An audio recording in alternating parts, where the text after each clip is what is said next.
Welcome to Simplified UPSC by PPP, where we listen, learn, and grow together.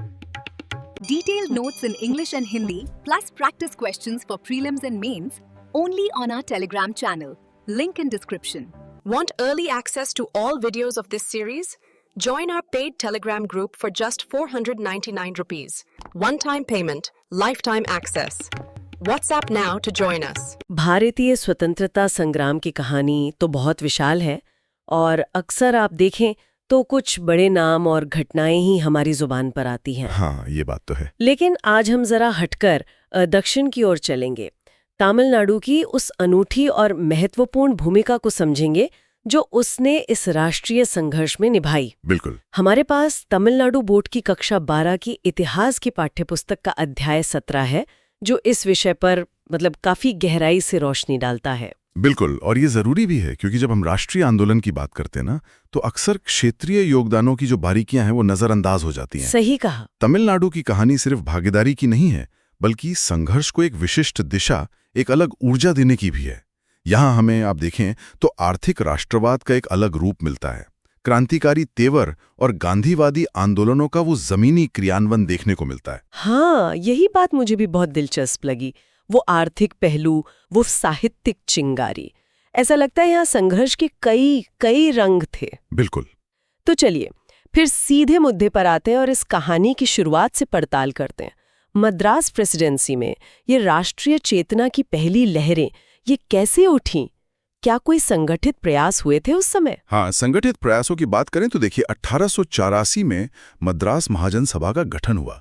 ये एक महत्वपूर्ण कदम था। अच्छा, 1884 में? जी हाँ, ये उस दौर के जो प्रभावशाली शिक्षित भारतीय थे, व्यापारी थे, उनका एक मंच था जहां वो ब्रिटिश नीतियों पर सवाल उठा सकते थे, स्थानीय समस्याओं को आवाज दे सकते थे और राजनीतिक जागरूकता फैलाने का काम कर सकते थे। मतलब ये वो जमीन थी जहां राष्ट्रवादी विचारों के बीज बोए जा रहे थे। बिल्कुल, आप कह सकती हैं।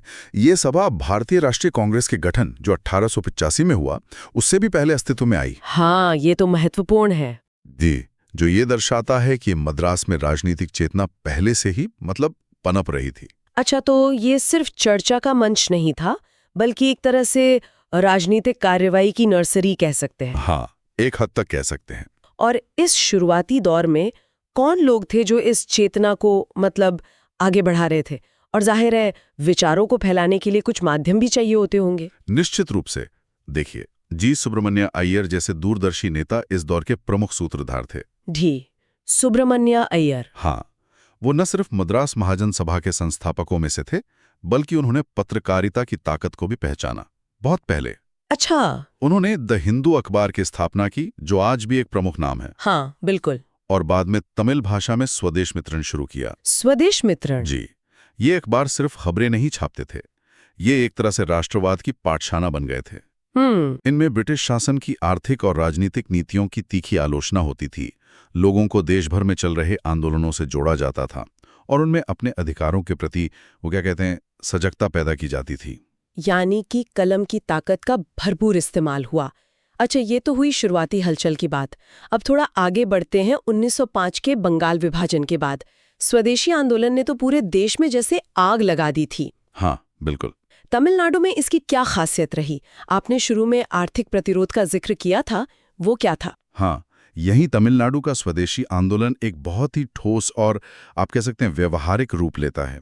यहाँ ये सिर्फ विदेशी कपड़ों की होली जलाने या विदेशी सामान के बहिष्कार तक सीमित नहीं रहा। अच्छा। जी, वीओ चिदम्बरम पिल्लई, जिन्हें प्यार से लोग वीओसी या कपलोटिया तमिलन कहते हैं। कपलोटिया तमिलन मतलब जहाज चलाने वाला तमिल? बिल्कुल।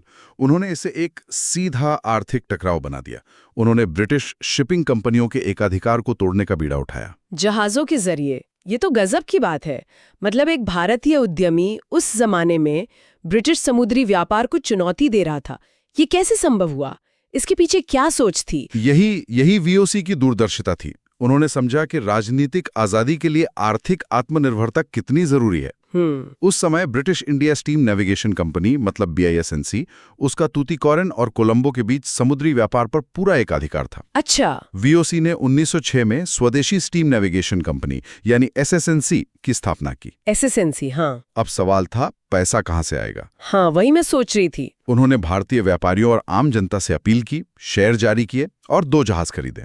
ये सिर्फ एक व्यापारिक कंपनी नहीं थी, ये राष्ट्रवाद का चलता फिरता प्रतीक बन गई थी। लेकिन ब्रिटिश सरकार और वो ब्रिटिश कंपनी BISNC वो चुप तो नहीं बैठी होंगी। जाहिर है उन्होंने इसे दबाने की पूरी कोशिश की होगी। अरे बिल्कुल की। ब्रिटिश कंपनी ने किराया एकदम घटा दिया ताकि प्रतियोगिता खत्म हो जाए। अधिकारियों ने व्यापारियों और यात्रियों पर SSNC का बहिष्कार करने का दबाव डाला। VOC पर झूठे मुकदमे चलाने की धमकी दी गई। लेकिन VOC और उनके साथी डटे रहे। उन्हें जनता का जबरदस्त समर्थन मिला। लोग राष्ट्रीय गौरव के लिए ज्यादा किराया देकर भी स्वदेशी जहाजों में सफर करने लगे। कमाल है। ये स्वदेशी आंदोलन का एक बहुत ही शक्तिशाली और जमीनी रूप था, जहां राष्ट्रवाद सीधे सीधे आर्थिक चयन से जुड़ गया था। ये तो वाकई प्रेरणादायक है। और VOC का संघर्ष सिर्फ समुद्री जहाजों तक ही सीमित नहीं था, जैसा कि कोरल मिल हड़ताल के जिक्र से लगता है। सही कहा। VOC सिर्फ उद्यमी नहीं थे, वो मजदूरों के नेता भी थे। 1908 में उन्होंने टूटीकोरिन की कोरल कॉटन मिल्स के मजदूरों की हड़ताल का नेतृत्व किया। Coral cotton mills. ये हड़ताल कम वेतन और काम की खराब परिस्थितियों के खिलाफ थी। VOC ने इसे स्वदेशी आंदोलन से जोड़ा। उन्होंने तर्क दिया कि भारतीय मजदूरों का शोषण भी ब्रिटिश आर्थिक लूट का ही एक हिस्सा है। अच्छा। ये भारत की शुरुआती और सफल संगठित मजदूर हड़तालों में से एक मानी जाती है।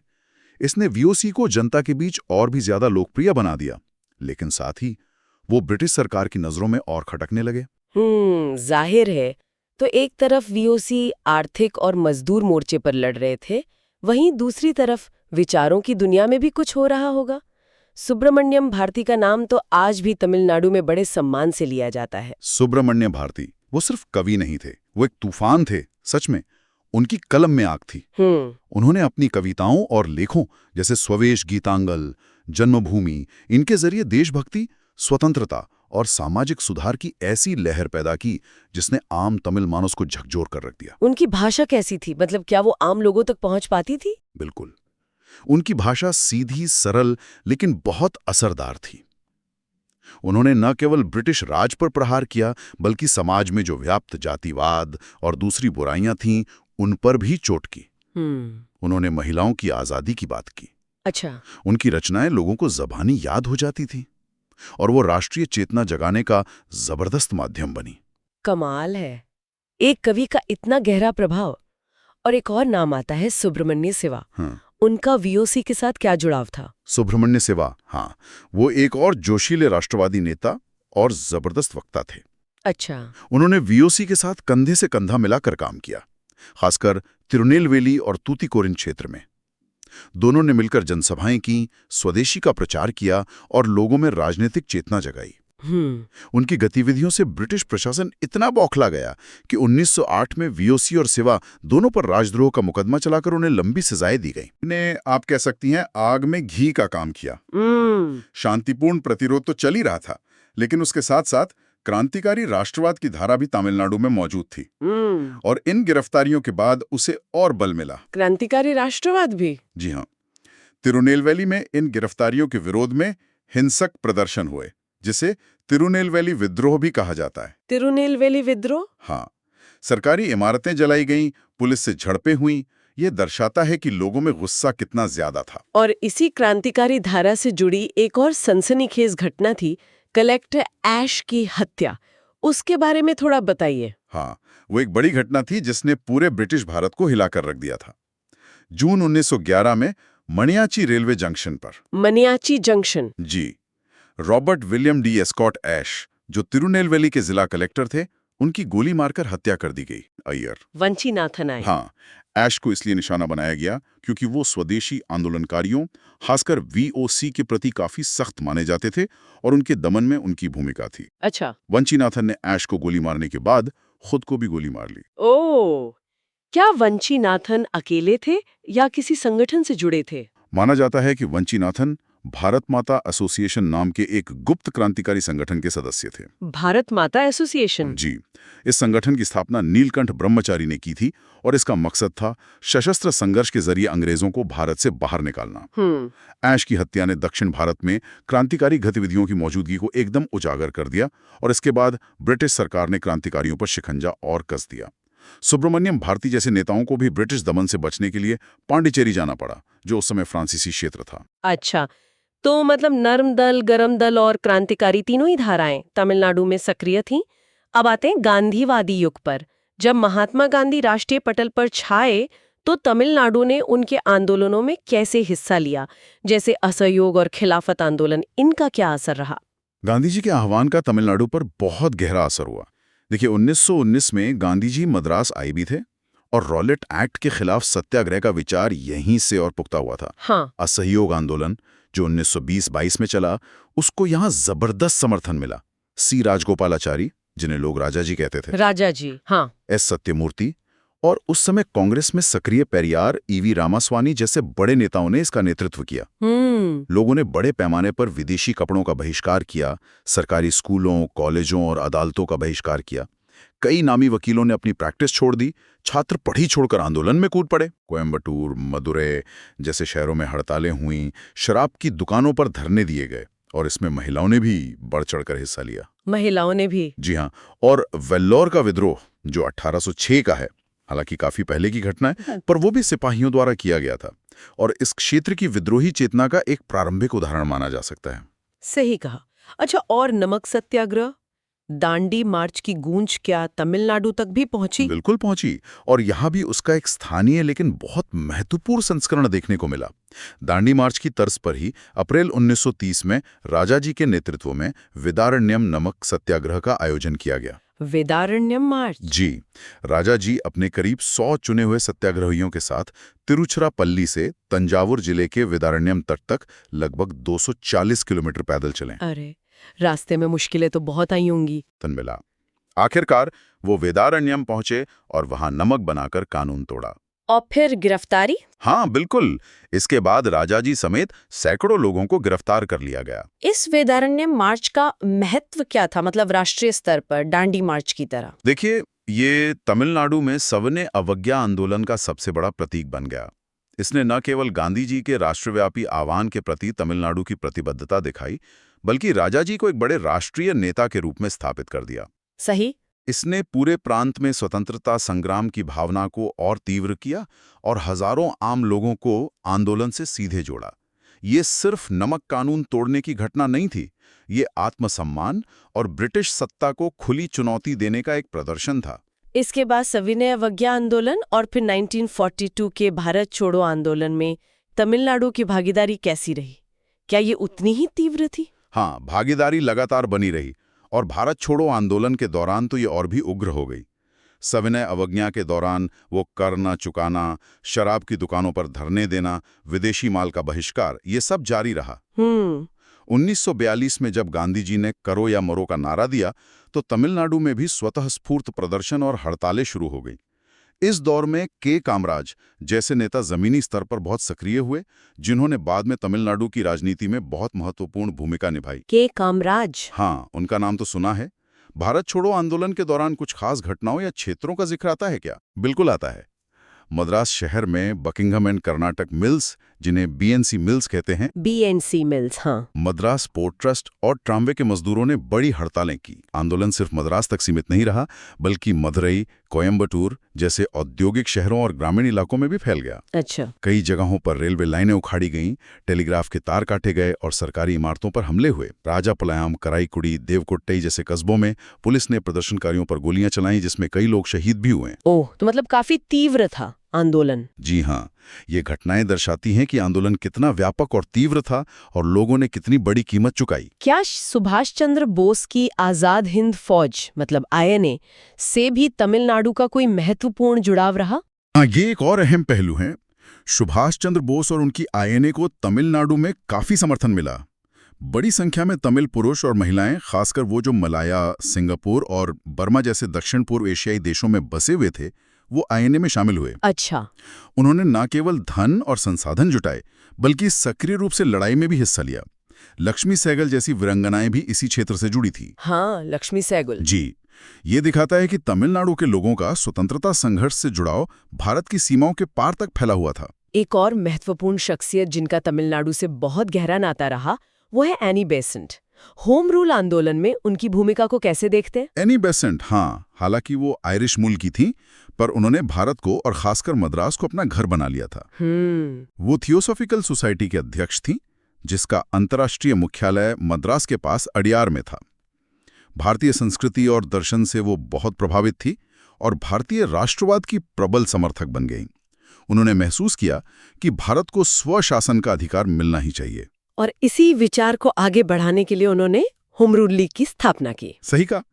1916 में बाल गंगाधर तिलक द्वारा पुणे में अपनी लीग शुरू करने के कुछ महीनों बाद एनी बेसेंट ने अडयार में Akhil Bharatiya home rule league की स्थापना की। अडयार में? जी।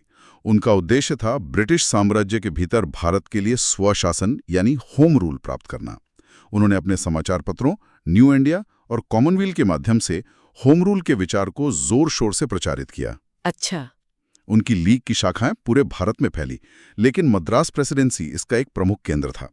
उनकी बढ़ती लोकप्रियता और प्रभाव से घबराकर ब्रिटिश सरकार ने उन्हें 1917 में उनके सहयोगियों के साथ नजरबंद भी कर दिया था। नजरबंद कर दिया था? हाँ, जिससे आंदोलन और बढ़ गया। और शायद इसी लोकप्रियता के कारण उन्हें बाद में कांग्रेस का अध्यक्ष भी चुना गया। बिल्कुल। नजरबंदी से छूटने के बाद 1917 में उन्हें भारतीय राष्ट्रीय कांग्रेस के कलकत्ता अधिवेशन का अध्यक्ष चुना गया। ये उनके कद और राष्ट्रीय आंदोलन में उनके योगदान को एक तरह से मान्यता थी। हाँ, ये तो बहुत बड़ी बात थी। जी। ये तथ्य अक्सर प्रतियोगी परीक्षाओं में भी पूछा जाता है, जैसा कि यूपीएससी के पिछले सालों के प्रश्न पत्रों में भी देखने को मिलता है। उन्होंने होम रूल के जरिए स्वशासन की मांग को राष्ट्रीय चर्चा के केंद्र में ला दिया। तो इस पूरी बातचीत को अगर समेटें तो ये साफ है कि तमिलनाडु सिर्फ राष्ट्रीय आंदोलनों का अनुसरण नहीं कर रहा था, बल्कि उन्हें अपनी एक अलग पहचान, एक अलग तेवर दे रहा था। निश्चित रूप से। हमने देखा कि कैसे मद्रास महाजन सभा ने शुरुआती राजनीतिक चेतना जगाई, फिर स्वदेशी आंदोलन में वीओसी ने आर्थिक राष्ट्रवाद का वो अनूठा उदाहरण पेश किया, तो सुब्रमण्यम भारती ने अपनी कविताओं से क्रांति की ज्वाला जलाई। सुब्रमण्यम शिवा जैसे नेताओं ने जनता को संगठित किया। वंचनाथन अय्यर जैसे क्रांतिकारियों ने बलिदान दिया। गांधीवादी दौर में राजाजी के नेतृत्व में वेदारण्यम मार्च ने दक्षिण में सविनय अवज्ञा का बिगुल फूंका, तो कामराज जैसे नेताओं ने भारत छोड़ो आंदोलन को जन जन तक पहुंचाया। और एनी बेसेंट? हाँ, और एनी बेसेंट ने होम रूल के जरिए स्वशासन की मांग को बल दिया। ये संघर्ष वाकई बहुआयामी था। यहाँ नरमपंथी, गरमपंथी, क्रांतिकारी और गांधीवादी सभी धाराएं एक साथ बह रही थीं और राष्ट्रीय लक्ष्य में अपना अपना योगदान दे रही थीं। ये वाकई दर्शाता है कि स्वतंत्रता की लड़ाई किसी एक क्षेत्र या विचारधारा तक सीमित नहीं थी, बल्कि पूरे भारत में हर कोने में अपने अपने अनूठे ढंग से लड़ी जा रही थी। बिल्कुल सही। तमिलनाडु का उदाहरण दिखाता है कि कैसे क्षेत्रीय विशिष्टताएं, स्थानीय नेतृत्व और सांस्कृतिक अभिव्यक्तियां मिलकर एक बड़े राष्ट्रीय आंदोलन को शक्ति प्रदान कर सकती हैं। यहाँ का संघर्ष सिर्फ दिल्ली या कलकत्ता के आदेशों का पालन नहीं था, बल्कि उसकी अपनी जमीन थी, अपने लायक थे और अपने तरीके थे। तो आज हमारे श्रोताओं के लिए सोचने वाली बात क्या है? मतलब इस चर्चा से क्या विचार लेकर जाएं? सोचने वाली बात यह है कि कैसे एक बड़े राष्ट्रीय लक्ष्य को पाने के लिए क्षेत्रीय पहचान और स्थानीय संघर्ष एक ऊर्जा का स्रोत बन सकते हैं।